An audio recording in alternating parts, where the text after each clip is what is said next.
تفصیل کو اس میں شامل کیا ہوتا تو آیہ ولایت یہ کہہ رہی ہے انما ولیکم اللہ ورسولہ والذین آمنوا الذین یقیمون الصلاۃ ویؤتون الزکاۃ وهم راکعون. اللہ تمہارا ولی، یہ جملہ تو آپ نے بہت دفعہ سنا علماء سے. اللہ تمہارا ولی، رسول تمہارا ولی، اور وہ جو حالت رکوع میں زکات دیتا ہے وہ تمہارا ولی. بھائی یہاں پر بات ختم نہیں ہو رہی ہے.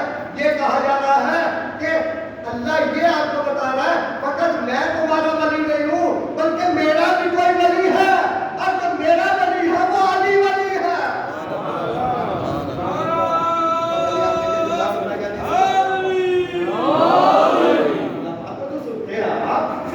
لیکن یہ جملہ آپ نے سنا یا نہیں سنا؟ اللہ اپنے آپ کو تنہا نہیں رکھتا. اللہ کہہ رہا ہے میں اپنی ساری مخلوق کا ولی، اور میرا رسول ساری مخلوق کا ولی، اور وہ ساری مخلوق کا ولی جو حالت رکوع میں زکات دے رہا ہے. اور وہ ولی ایسا ولی ہے کہ وہ نماز میں بھی اپنی اطاعت کرنے والوں کا اتنا خیال رکھتا ہے کہ نماز میں بھی ان کو بھوکا نہیں مرنے دیتا، اپنی انگوٹھی اتار کے دینے کے لیے تیار ہے. اور جو نماز میں بہت توجہ میں کیا کرنا چاہتا ہوں، جو نماز میں بھی اتنا آپ کا خیال رکھتا ہے. آج میری بات کو آپ سنے لو، جتنا بلندی سے میں آپ کو دینا چاہتا ہوں، کاش یہ اس بات کو آپ اپنا سمجھ جاؤ.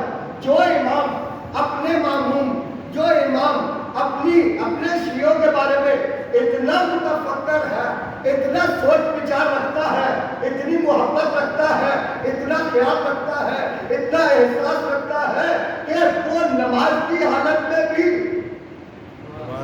آپ کا اتنا خیال رکھتا ہے تو اس کے علاوہ آپ کا کتنا خیال رکھتا ہے. سارے اماموں کی پاور،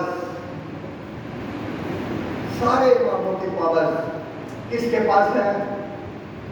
ایک لفظ آپ یہ استعمال کرتے ہیں، قائم آل محمد.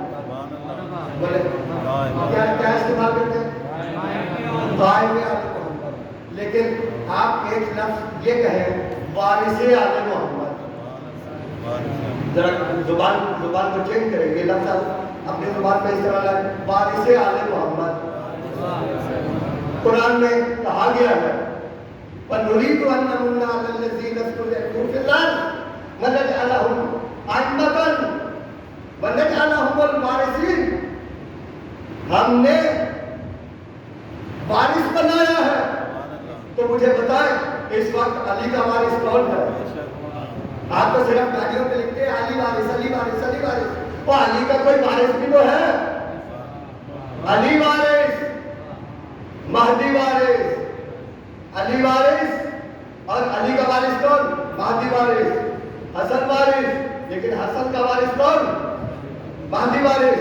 تو اس لیے آپ اگر کہتے ہیں قائم آل محمد، اور اگر جہاں یہ کہتے ہیں وارث آل محمد، تو پھر آپ کو اور زیادہ باتیں سمجھ آئے گی کہ امامت ہے تو اس کا وارث، خلافت ہے تو اس کا وارث، نبوت ہے تو اس کا وارث، رسالت ہے تو اس کا وارث. میں بہت قریب پہنچ گیا ہوں. اگر آپ میرے ساتھ چل رہے ہیں تو میری بات کو سمجھ جائیں گے.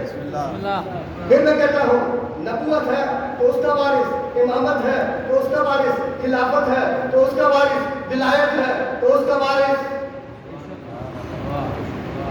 سمجھ آ رہی ہے بات؟ اچھا اگر نبوت کا وارث ہے، میرا جملہ بہت تکلیف دہ ہوگا اور بہت کم لوگ شاید اس کو سمجھ پائے. بھائی نبوت کا وارث ہے لیکن اس کے باوجود اس کو ہم نبی نہیں کہنے والے.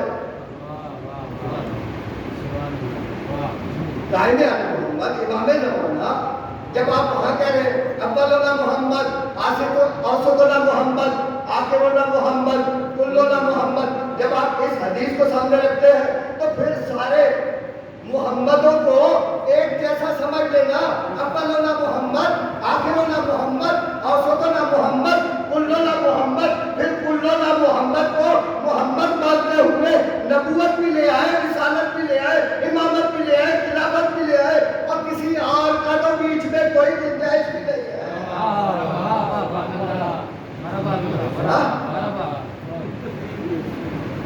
اچھا نہیں،